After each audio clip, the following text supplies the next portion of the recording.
c'est que Laurent Gbagbo n'a pas été visité par le Saint-Esprit pour faire du président Alassane Ouattara candidat à travers l'article 48. Il y a été contré. Parce que si ça ne tenait qu'à Laurent Gbagbo, le président Alassane Ouattara ne serait jamais candidat dans ce pays. Il a dit, ses déclarations sont là, ça surabonde. Laurent Gbagbo a dit au Forum de réconciliation nationale ici, dans ce pays, qu'il ne faut pas compter sur les amis du RDR pour que, pour un problème momentané, on puisse violer les règles de la bonne gouvernance. C'est Laurent Gbagbo qui l'a dit.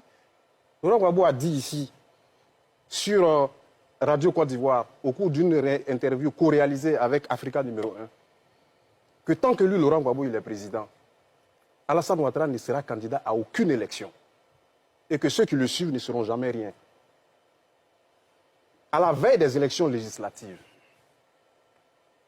l'ambassadeur Walker, Lennon Walker, il était ambassadeur des États-Unis en Côte d'Ivoire. Lennon Walker a conduit une médiation à la veille des élections législatives de 2001 pour négocier avec le FPI sur la question de la candidature du président Alassane Ouattara.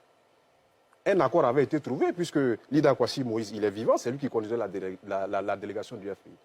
Il allait voir le président Ouattara pour lui porter la nouvelle à la rue des Jardins aux Deux Plateaux avec sa délégation du RDR.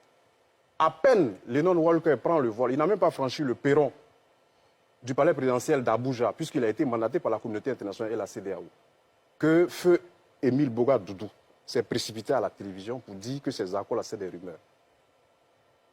Mais qu'est-ce qui s'est passé en temps pour que Gbagbo, qui avait refusé de faire du candidat Alassane Ouattara candidat aux élections, puisse accepter de faire de lui candidat par exception? Mais c'est les accords de Linas Marcoussis.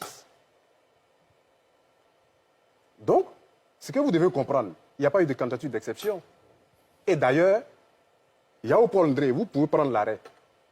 Ce n'est pas l'article 48 qui a fait du candidat Alassane Ouattara candidat. Le président Alassane Ouattara a déposé ses dossiers de candidature en bonne et due forme. Et quand Yao Paul Ndré rendait son arrêt, vous pouvez prendre l'arrêt, il a dit qu'il se fondait sur les dossiers de candidature, d'autant plus que les candidats devaient être sur le même pied d'égalité. Donc, à un moment donné, il faut que vous arriviez justement à revisiter l'histoire afin d'éviter de tromper ceux qui vous écoutent. Maintenant, en ce qui concerne les questions de viol de la Constitution, Arthur l'a dit, vous n'êtes pas sachant. Il y a le Conseil constitutionnel qui est là, Bakongo, il a parlé, le ministre Mamadou Touré a parlé, tout le monde a parlé, mais le Conseil constitutionnel dit que le candidat, il est candidat aux élections. Et à un moment donné, il faut arrêter de vivre dans le passé et puis être cohérent dans sa façon et dans sa démarche. Parce que la cohérence, c'est quoi? J'ai dit ici sur ce plateau que la cohérence fonde la rationalité, la cohérence fonde la logique, la stabilité et même l'honnêteté.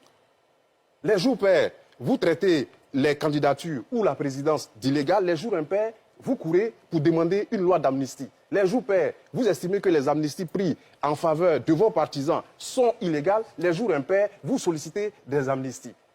Moi, je pense qu'à un moment donné, il faut aller de l'avant.